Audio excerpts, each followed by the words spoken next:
Bueno, tenemos entonces ya en el Preséntela aire a la secretaria de Educación del Movimiento Evita, la doctora Emilce Moller. Emilce, ¿cómo te va? Bien, buenas noches, muchas gracias por llamarme. Está bien, es fundamental porque queremos saber la postura del Movimiento Evita, de la Secretaría del Movimiento Evita de Educación en particular, sobre la situación que estamos viviendo actualmente y las medidas que están tomando los gremios de este paro ya del cuarto día, ¿no? Sí, efectivamente son momentos difíciles, son momentos así de mucha incertidumbre y reflexión para los docentes y en especial se da un debate en aquellos docentes que apoyan fuertemente este modelo. Se producen reflexiones sobre, bueno, hasta dónde avanzar en los reclamos salariales, hasta dónde se da que es un paro en contra del gobierno. Entonces parece un poco de unas simples reflexiones, simplemente para acompañar a los docentes y transitar estos momentos juntos, ¿no es cierto? Por un lado, nosotros celebramos y apostamos fuertemente al tema de las paritarias, ¿no es cierto?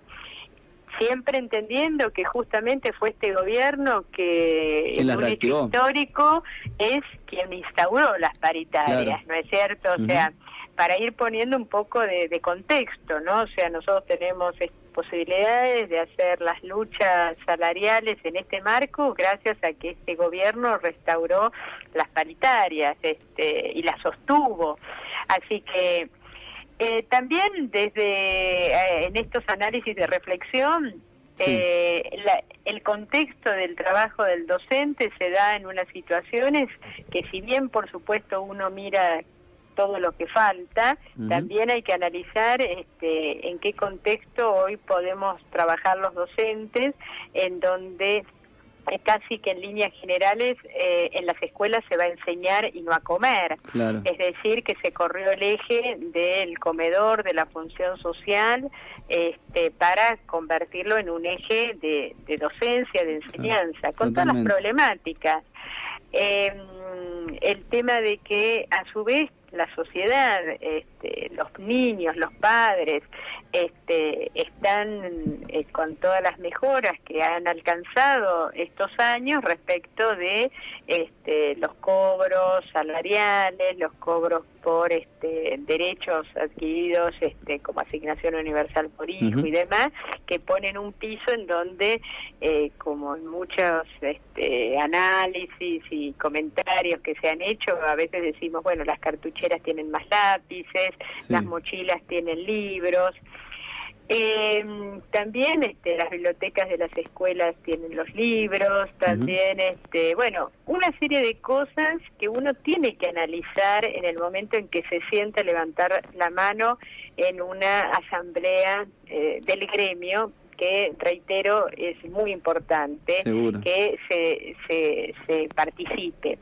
Eso ¿alcanza para no hacer una lucha salarial? No, y está muy bien, las luchas salariales están muy bien. Lo que no tiene que pasar en estas luchas salariales, que despierta una cuestión de tanto egoísmo, a veces en solo pensar que empieza y termina la lucha en un determinado monto del salario, que podemos pensar, bueno, cómo se determina ese monto, ¿no? Y cuánto pesan o cuánto inciden estas cuestiones que estábamos comentando. Eso, por supuesto, la cuestión, por eso hay que pensar que los intereses sectoriales se enmarcan en la defensa de los derechos de los trabajadores, y uno espera que estas reuniones puedan arribar a acuerdos que den sentido a la discusión, pero sobre todo entre pares, ¿no es cierto? Sí, seguro. Así que respetar, valorar, pero cuando uno se sienta a definir el plan de lucha y levantar la mano sobre las acciones, lo tiene que hacer con esta historia, con esta memoria y con este contexto, ¿no es cierto? Que no sea para invalidar la lucha, pero que la opinión esté pesada por todos estos factores, ¿no? Así que, y como yo creo que pienso que es un tema que una vez que avancemos, que se solucione, porque uno cree que realmente se va a solucionar, yo creo que tenemos tareas pendientes en este punto, ¿no? Y Uno es, básicamente, es la unidad de los trabajadores, ¿no es cierto? Ver cómo los trabajadores aportamos en este proceso y en este proyecto desde el lado de los trabajadores, y cómo los gremios también están a las alturas de las circunstancias del tipo de debates, claro, del tipo también de apropiación de las políticas que muchas veces se enuncian, que se están de acuerdo, pero que después falta sostenerlas un poco con el cuerpo adentro del aula. Hoy ¿no parece cierto? que los sindicatos, y no solamente los que nuclean a los docentes, solamente se dedican a la discusión paritaria una vez al año. No defienden ni reivindican ninguna otra política. Entonces yo creo que hay un debate pendiente en cuál es el rol del sindicato, que no es el momento hoy de hacerlo en plena discusión paritaria, pero yo creo que terminada la paritaria me parece que todos los docentes que ven la diferencia de este país, de este modelo, con este gobierno respecto de los otros, tienen que trabajar fuertemente en los sindicatos para revertir esta situación, que únicamente el sindicato sirve para una cuestión de aumento salarial y no todo el nucleamiento que tiene que hacer de los trabajadores en todos estos sentidos, para decir, bueno, cuál es el rol de los trabajadores y sobre todo bregar por la unidad de los trabajadores, pero para este proyecto nacional y popular, ¿no es cierto? Para estos contextos, es decir, cómo el gremio defiende las políticas como la de el plan de formación nacional docente, como que los chicos de la asignación universal por hijo reciban realmente la educación necesaria, que las netbooks realmente se usen y sean ese vehículo de elemento didáctico, es decir, tantas cosas, y me parece que el tema del ausentismo, y yo no quiero hablar de presentismo, lo planteo desde el otro lugar. Eso íbamos a preguntarte ahora, porque dentro de la oferta paritaria está un incentivo por presentismo. El tema es que yo creo que acá se mezclan varias cosas, porque la palabra presentismo a los docentes le despierta como un resorte, indudablemente de golpe te sitúa en las épocas de los 90, en donde era una variable de ajuste. Yo creo que a veces hay palabras que tienen connotaciones que cuestan mucho empezar a abordar la discusión plena, porque viene cargado un simbolismo. Yo les decía, a nadie se le ocurriría hablar o poner en discusión la cuestión de ingreso irrestricto en una universidad. Con esas palabras. Ahora, sabemos que hay un desgranamiento muy grande en los primeros años, entonces digo, es momento también podríamos hablar de la deserción de los primeros años de otro lugar. Acá yo entonces me planteo, no hablemos de presentismo, que nos retrotrae todo eso, pero sí hablemos de ausentismo. Y tienen que ser los mismos docentes, los mismos gremios, que se ponen la cabeza para combatir el ausentismo. Quizás hay que repensar otras cuestiones, quizás hay que repensar otras estrategias, quizás hay que pensar otro modelo de aula, de carga horaria, pero algo que garantice que el docente va a clase y que el chico recibe la educación que le corresponde, y sobre todo en la educación pública, ¿no es cierto? Y entonces me parece que el problema del ausentismo es un problema en la docencia y no se puede soslayar. Lo que pasa es que es muy mala combinación hacerlo junto con la discusión salarial. ¿No es cierto? Cualquier discusión salarial, cualquier tema de discusión de ausentismo en medio de una cuestión de lucha salarial no va a llevar a buen puerto. Seguro. Ya que te tenemos a mano, Emilce, también preguntarte por cómo afrontó la Secretaría de Educación toda la nueva modalidad de inscripción del gobierno de la ciudad, que ha dejado a varios alumnos sin matrícula.